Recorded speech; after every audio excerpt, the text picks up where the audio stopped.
Hey friend, it's Dara. Welcome back or welcome to my channel if you've never been here before. Today's video is going to be my experience trying Lab Muffin Beauty's irritated scalp routine.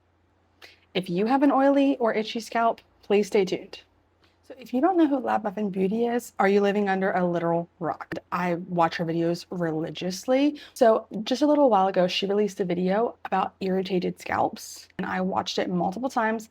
I took notes and I was like, you know what? I'm going to try everything that she's trying and see if it makes a difference. I have a very oily, irritated scalp. I wash my hair at least every other day, sometimes every day, but I definitely cannot go more than 48 hours without washing my hair. This is my scalp, and I washed it less than 48 hours ago. Very red, very itchy, very oily, as you can see. Just all around, not great. I also have very dry lengths of my hair, but if you can see, the end of my hair is slightly lighter. So therefore it was at one point bleached and then it had dye over it. And then I haven't done anything since then. It's been about 2 years since I did that. I've also struggled with hair loss in the past. I still have quite a bit of hair fall, but not anything like what I was experiencing before. This is where I washed the hair last night and then I blow dried. And then this morning when I woke up, I ran the flat iron through it just briefly through my ends to sort of smooth everything down. So in the video, she talks about there's really 3 main reasons why someone can have this issue with an irritated, itchy scalp. And she also prefaces that you don't necessarily have to have dandruff to have this issue. I do get dandruff sometimes, but honestly, for a long time, I didn't ever have dandruff. And I go through bouts where I don't have dandruff at all. And if I do ever have flakes, it's not a lot of flakes. It's not, like all over my shirt or anything like that, but I do experience flakes sometimes.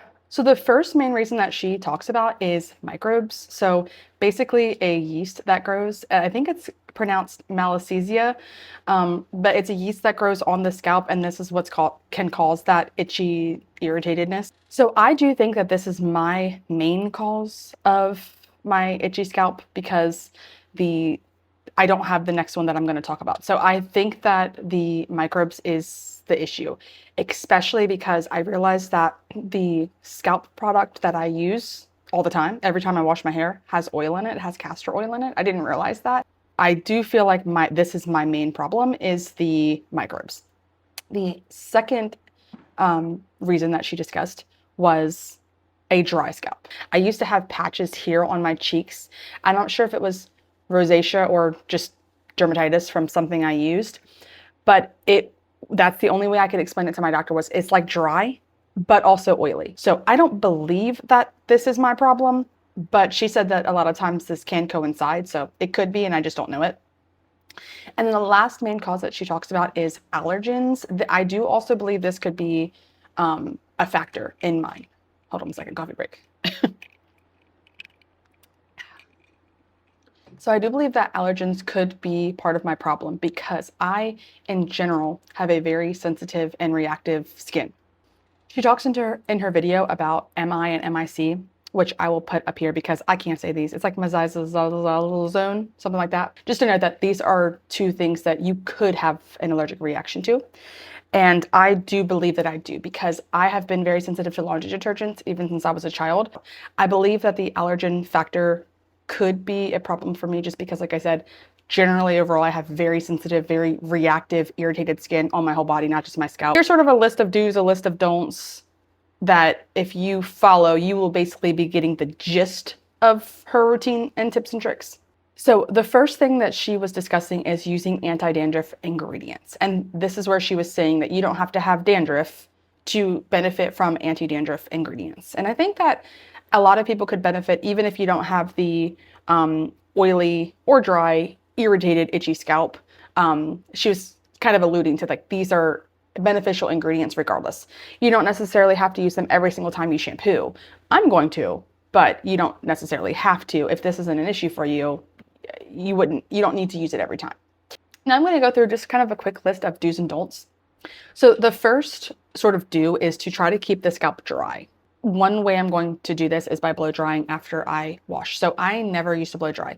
And Michelle was even talking about how you can just blow dry your scalp. You don't even have to necessarily blow dry your whole hair, but to blow dry your scalp when you get out so that it is wet for the least amount of time. Another thing is too is to wash your hair frequently enough. Now, I already wash my hair at least every other day, but I'm glad that she said this, and I believe I've heard her specifically say this before, and I think I've also heard Dr. Dre say this before, and that is that it's okay to wash your hair every day if needed. You know, I mean, if you don't need to, don't. If needed, I will wash my hair every day, and regardless, I will wash it every other day because I already do that no matter what. Something that sort of goes along with that is to not use dry shampoo. Michelle talks about in her video how generally when people use dry shampoo, it's because they really just need to wash their hair. I don't even own dry shampoo. I've never been a dry shampoo person. I've bought like 2 bottles my whole life to like try it, and it literally just made my scalp itch. And I was like, I don't know why anyone would use this. I have been putting my hair back as if it's in a ponytail, like a low pony like this, and only putting conditioner from here down. Also, something that I don't believe she's specifically mentioned in her video, but this is just something that I feel is a do, because I feel like I've done this in the past and it's really hurt, is by not fully rinsing out my shampoo. I think, you know, when your conditioner is from here down and say you didn't rinse it out like the best, it might not make your hair feel great, but it's not really affecting your scalp. Whereas if you're not rinsing out your shampoo properly, it is sitting on your scalp. And I feel like I have not been the best at doing this in the past. So when I did it now, I actually while rinsing, I actually took my fingers out through like this with my scalp, just as what I do when I shampoo, and kind of moved up through my hair while it was rinsing to just sort of really make sure the water is getting in at all angles. So now I'm going to briefly go through my routine, and I will have clips in here so you can see everything that I'm doing. But the first thing would be with my shampoo. I'm choosing to use the Head and Shoulders Bare Shampoo. Michelle specifically recommended this in her video if you think that some of those allergens are a problem, because it only has 9 ingredients and none of the ingredients are the allergens that she listed. So one said hydrating and one said pure. I personally picked up the one that said pure. I'm trying to not have moisture sitting on my scalp. So I felt like the hydrating one, not to say it's not going to rinse all the way out, but just for me, like my own peace of mind, I feel like I don't want anything that says hydrating, because the point of I don't want to hydrate my scalp. You know what I mean? Like I'm trying to keep it nice and dry so the yeast doesn't overgrow. And then next I will be conditioning just from the ears down, and that I have been using the Joico conditioner, and I'll have a clip of that in here. This I actually just got at Marshall's for like $12 for a huge container. I know there's no MI or MIC in it because I checked that when I bought it, even though I bought that technically before I watched her video or started wanting to do this to my hair. But it doesn't have that in it because that was already ingredients that I was trying to avoid. Now, the next part of my routine is actually taking something out of my routine. I used to use the Nioxin spray on my scalp, which I'll have a clip in here. You just spray it like the scalp itself, not the hair, and then sort of massage it in. But looking at the ingredients list, it does have castor oil in it, and I believe it even had a second oil in it. So for now, I'm just going to skip that for a while and see how my results are. So then my next one is just going to be use my Redken blow dry cream, just once again ears down, and that's just to help to protect my hair when I'm using heat on it.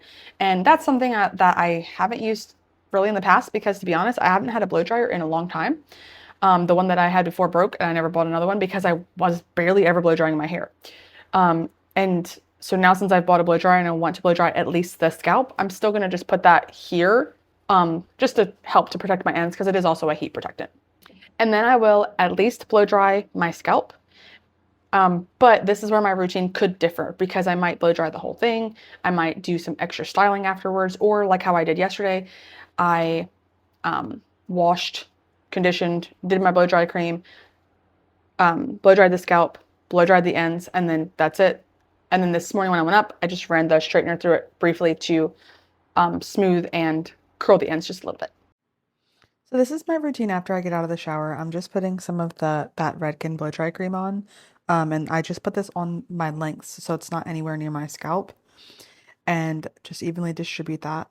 And then I'm going to be blow drying my roots. And then in this one, I did also blow dry my ends. But technically, according to Michelle's tips, you mainly need to blow dry the scalp.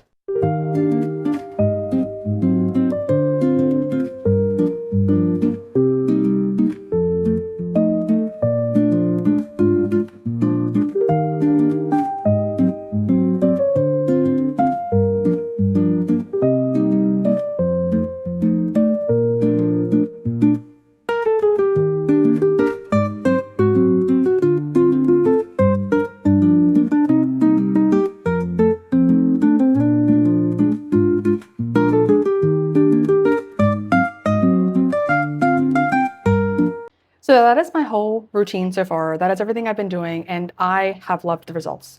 I mean, I'm gonna try to show you my scalp a little bit here, because you can see that there's no redness, there's no flakes. It's just, if I'll try to put this side by side so you can compare with my before photos.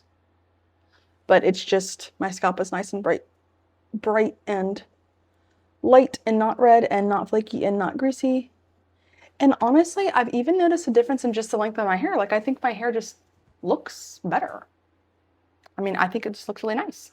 So far I have been doing this for 1 week, and I have washed my hair either 3 or 4 times, but I've loved the results so far. So if you are curious what happens after 30 days, please stay tuned for part 2, because I will definitely be updating you. Thank you guys so much for watching. If you enjoyed the video, please give it a like, and please subscribe if you haven't already. Thank you so much, and I'll see you in the next one. Bye.